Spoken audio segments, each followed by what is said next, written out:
하나님 아버지 감사합니다. 오늘도 하나님께서 우리를 이 새벽에 깨워주시고 주님을 사랑하게 하심을 감사합니다. 하나님, 우리가 때때로 불안해하고 두려워하고 아버지 하나님 이런 건 주님 다 내려놓게 하여 주셔서 하나님의 계획 앞에 우리가 순종되게 하여 주시옵소서. 나의 계획과 나의 뜻과 나의 생각을 다 내려놓습니다. 하나님, 주님의 뜻 앞에 내가 순종하고 주님의 뜻을 바라보고 주님 우리 아버지 하나님께 모든 것들을 의탁하며 나아갑니다. 오늘도 성령께서 역사하여 주셔서 말씀으로 찾아오시고 말씀으로 나를 기경하여 주셔서 오늘도 말씀이 나의 삶에 아버지 순종되는 행동되는 그런 역사가 나타나게 하여 주시옵소서. 새벽 깨어나 살아가는 성도님들에게 귀한 은혜를 허락하시고 또 말씀이 우리의 삶을 인도해 갈 수 있는 은혜가 있게 하여 주시옵소서. 예수님의 이름으로 간절히 기도드립니다. 오늘 나눌 말씀은 마태복음 13장으로 함께 보겠습니다. 1절부터 우리 13절까지 보고 내용은 17절까지 같이 보는 거 하겠습니다. 마태복음 13장 1절에서 13절까지 말씀을 같이 합독하겠습니다. 그날 예수께서 집에서 나가사 바닷가에 앉으심에 큰 무리가 그에게로 모여들거늘 예수께서 배에 올라가 앉으시고 온 무리는 해변에 서 있더니 예수께서 비유로 여러 가지를 그들에게 말씀하여 이르시되 씨를 뿌리는 자가 뿌리러 나가서 뿌릴새 더러는 길가에 떨어지매 새들이 와서 먹어버렸고 더러는 흙이 얕은 돌밭에 떨어지매 흙이 깊지 아니하므로 곧 싹이 나오나 해가 돋은 후에 타서 뿌리가 없으므로 말랐고 더러는 가시떨기 위에 떨어지매 가시가 자라서 기운을 막았고 더러는 좋은 땅에 떨어지매 어떤 것은 100배 어떤 것은 60배 어떤 것은 30배의 결실을 하였느니라. 귀 있는 자는 들으라 하시니라. 제자들이 예수께 나와 이르되 어찌하여 그들에게 비유로 말씀하시나이까. 대답하여 이르시되 천국의 비밀을 아는 것이 너희에게는 허락되었으나 그들에게는 아니 되었나니 무릇 있는 자는 받아 넉넉하게 되되 무릇 없는 자는 그 있는 것도 빼앗기리라. 그러므로 내가 그들에게 비유로 말하기는 그들이 보아도 보지 못하며 들어도 듣지 못하며 깨닫지 못함이니라. 아멘. 오늘 13장부터는 유명한 천국의 비유에 대해서 주님께서 말씀해 주실 것입니다. 천국에 대한 7가지 비유 중에 오늘 첫 번째 복음은요, 씨 뿌리는 자의 비유죠. 오늘 말씀을 보면서 2절에 보니까 큰 무리가 그에게로 모여들거늘 예수께서 배에 올라가셔서 말씀하셨다. 그러니까 예수님을 따르고자 하는 제자들이 아니에요. 큰 무리가 지금 예수님 앞에 말씀을 듣게 하여 나와 있는 것입니다.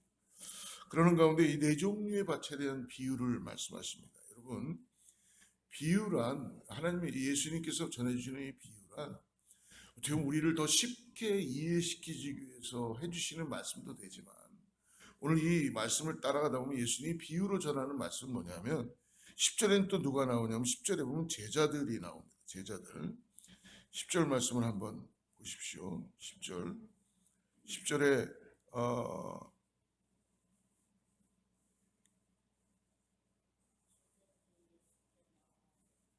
10절 말씀을 한번 같이 읽어보죠. 제자들이 예수께 나와 이르되 어찌하여 그들에게 비유로 말씀하시나이까. 11절 대답해 이르시되 천국의 비밀을 아는 것이 너에게는 허락되었으나 그들에게는 아니 되었다. 예수님이 지금 비유로 말씀하시는 이유를 말씀해 주시죠. 이유는 뭐냐면 제자들에게는 비유로 얘기하시면서 천국의 비밀을 깨닫게 해주신다는 거예요. 나중에 뒤로 가보면 51절에 가보면 제자들이 깨달았다라고 그렇게 말씀해 주십니다. 결국은 못 깨닫는 사람은 끝까지 못 깨닫는다. 이 큰 무리들이 아무리 예수님 앞에 나와도 비유로 말씀하시는 이유가 저들이 깨닫지 못하기 때문에 비유로 말씀해 주신다는 것입니다. 먼저 예수님의 제자들에게 13장에서 8가지의 하나님 나라에 대한 비유가 나오는데요. 첫 번째가 오늘 밭에 뿌려지는 씨에 대한 비유입니다. 이 말씀 첫 번째 비유는 너무나 중요합니다. 천국 백성에게는, 우리들에겐 중요합니다. 하나님 나라를 소유하고 하나님 나라의 기쁨을 누리기 위해서 우리가 오늘 어떤 자세로 살아야 되는지를 오늘 말씀해 주시는 거예요. 여러분, 제가 하나님 말씀도 전하고 하나님 말씀도 우리가 읽고 하는데요, 가만히 생각해 보니까 내 안에 불안함이 있고 걱정이 있고 근심이 있으니까 기도를 합니다. 그건 기도하게 되겠죠. 인간이기 때문에요. 그런데 한편으로는 오늘 하나님의 말씀이 저에게 주시는 말씀이 있잖아요. 그것은 뭐냐면 내가 믿음으로 말씀을 받는다는 것이죠. 그렇다면은 우리가 아직도 불안해하고 두려워하고 걱정하고 근심하는 것은 어떻게 보면 하나님의 계획을, 말씀은 듣는데 말씀대로 살겠다는 순종은 안 되고, 더 나아가서 하나님의 계획은 따라가지 않고 나의 계획을 계속 고집함으로 인하여서 걱정하고 근심하고 불안해하고 그러는 우리의 모습이 있지 않는가라고 생각해 보게 되었습니다. 오늘 여러분 기도합시다. 오늘 나의 계획과 나의 생각을 통해서 불안해하고 걱정하고 근심하는 게 아니라 하나님이 이 일을 이루어 주실 것이다, 하나님의 계획대로 이루어 가시다는 믿음을 가지고 여러분 우리가 감사하며 기도했으면 좋겠습니다. 그리고 하나님에 대한 믿음을 더욱더 말씀을 통해서 우리에게 주시는 것을 받으시길 축복합니다. 오늘 예수님께서 이 제자들에게 가르치신 네 종류의 밭에 대한 이 비유를 보면요, 열매를 맺을 수 있는 밭이 있고 또 나머지 세 밭은 아무리 맺고 싶어도 맺지 못한다고 합니다. 오직 한 종류의 밭, 즉 좋은 밭에만 떨어진 씨가 열매를 맺힌다고 합니다. 4절에 보니까요, 뿌릴새 덜어는 길가에 떨어짐에 새들이 와서 먹어버렸다. 그 길가에 씨앗이 떨어졌다는 것입니다. 그러니까 새가 날아와서 바로 씨앗을 먹어버렸어요. 그러니까 이게 길가에 싹이 들어가서 흙으로 들어가서 싹을 내고 이럴 시간조차도 없이 바로 새가 먹어버린다는 거예요. 또 5절 보니까 돌로 가득 찬 밭에 씨앗이 떨어졌을 때 흙이 얕은 돌밭에 떨어짐에 흙이 깊지 아니하므로 곧 싹이 나오나. 곧 싹은 나옵니다. 근데 이건 약간 좀 그래도 뭔가 말씀을 좀 받은 것 같아요. 6절에 보니까 해가 돋은 후에 타서 뿌리가 없으므로 말랐다. 우리 성도님들도 밭을 일구고 가끔 소일거리로 하시는 분들이 있죠. 아마 밭을 갈고 이렇게 읽어보면 아실 겁니다. 제가 한 번은 우리 집 앞에 이 교회에 들꽃 같은 게 좀 폈으면 좋겠다 하는 마음이 들었어요. 그래서 기도하고, 이거 기도한 겁니다. 홈디팟에 가서 시즌마다 파는 그 씨앗이 그러니까 한 종류의 씨앗만 아니라 여러 가지 종류의 씨앗이 들어있는 샀어요. 그걸 많이 샀어요. 큰 걸 샀어요. 아주 교회가 꽃으로 만발하기 위해서 가져와 갖고 제가 어떻게 심는 건지 잘 모르겠어요. 그냥 제 생각은 그냥 이걸 뜯어 가지고 여러 군데다가 뿌려놓으면은 얘네들이 언젠가는 자기네들이 들어가서 날아가고 이러면서 어디선가 꽃이 펴지겠지라고 해서 뿌려놨어요.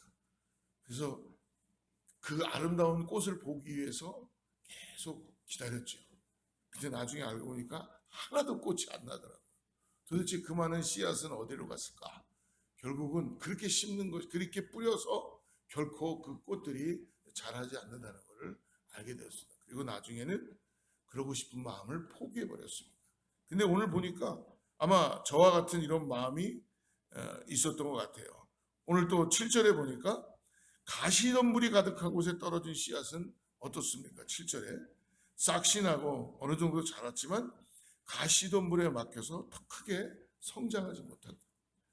그러나 가시덤불이 없고 기름지고 영양분이 풍부한 밭에, 즉 좋은 밭이죠, 떨어진 씨앗은 100배, 60배, 혹은 30배의 결실을 맺었다. 오늘 비유 가운데 씨 뿌리는 자는 누구이십니까? 하나님이세요.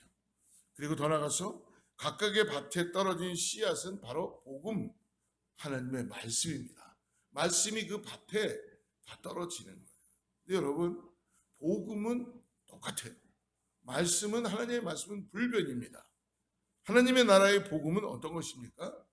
예수 그리스도를 통하여 구원을 얻으며 하나님의 나라를 유업으로 받는다라는 그런 핵심적인 그런 말씀을 담고 있죠. 그 네 종류의 밭은 이 같은 복음의 말씀과 은혜의 말씀을 다 같이 들었습니다. 심겨졌어요. 그러나 그 말씀을 받아들이는 우리의 마음가짐을 뜻하는 것입니다. 하나님 나라의 복음을 듣고도 깨달음이 없거나 금방 잊어버리거나 혹은 마음의 염려와 걱정이 가득 차서 복음의 말씀을 믿지 못하는 마음에는 아무런 열매가 없으며 은혜도 없다는 것입니다. 근데 누가 탓하겠어요?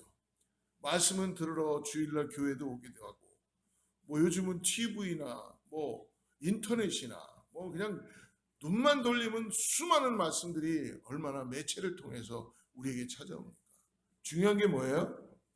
그 말씀을 받는 밭이 한 말씀이 떨어지더라도 내가 그걸 묵상하고 그 말씀을 통해서 살겠다는 결정을 하고 돌이키느냐는 것이죠. 그런데 우리가 그렇게 하지 못하죠. 왜?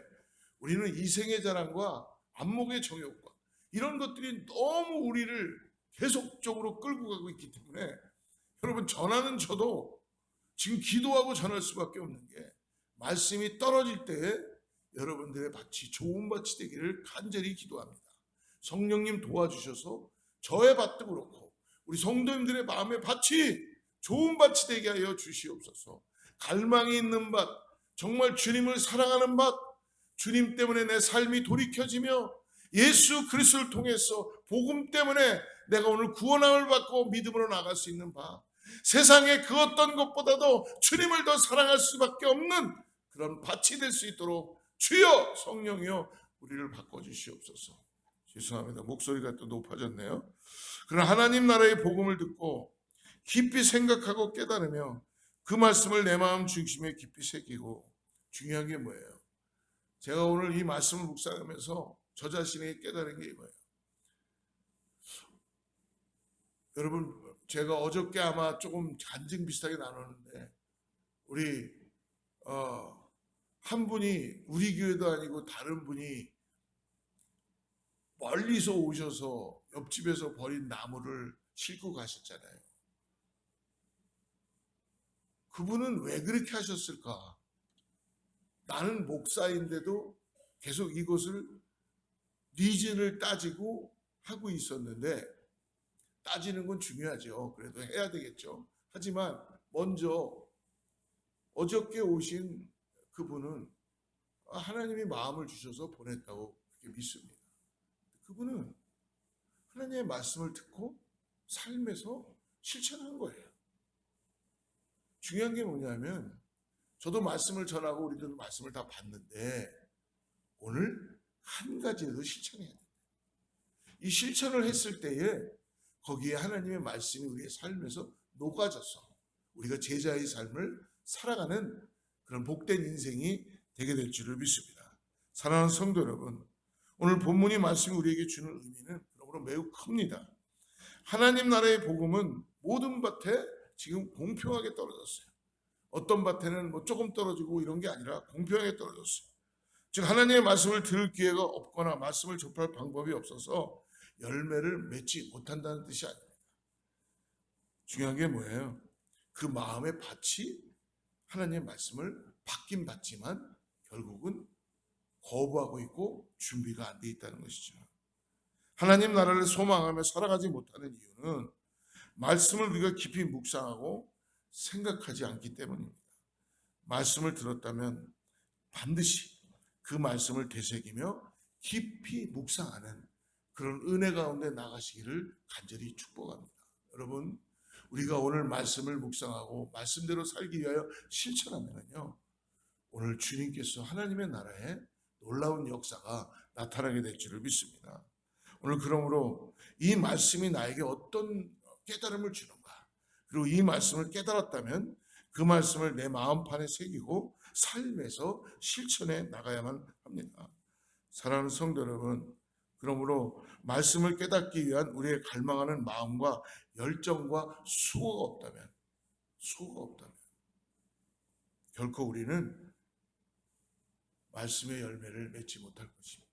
아무리 목사가 여러분들의 입을 벌려서 말씀을 아주 그냥 어미 새가 새끼 새에게 먹여주지 해도 여러분들의 마음에 하나님을 향한 마음으로 순종되어 있고 내가 그렇게 깨닫겠다고 갈망을 갖고 기도하고 나아가지 않으면 여러분 그 말씀은 길가에 떨어지는 밭이 될 것이고 돌짝밭 가시밭길이 될 수밖에 없다는 걸 예수님께서 오늘 가르쳐 주시고 계십니다.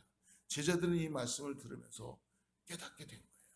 그래서 결국은 그들은 예수 그리스도를 따라가는 믿음의 삶을 살기 시작하고 삶에서 어떤 어려움이 있어도 말씀대로 살겠다는 결단을 하고 나가다 보니까 그의 삶에 늘 성령님이 하나님이 동행해 주시는 은혜를 경험하게 되죠.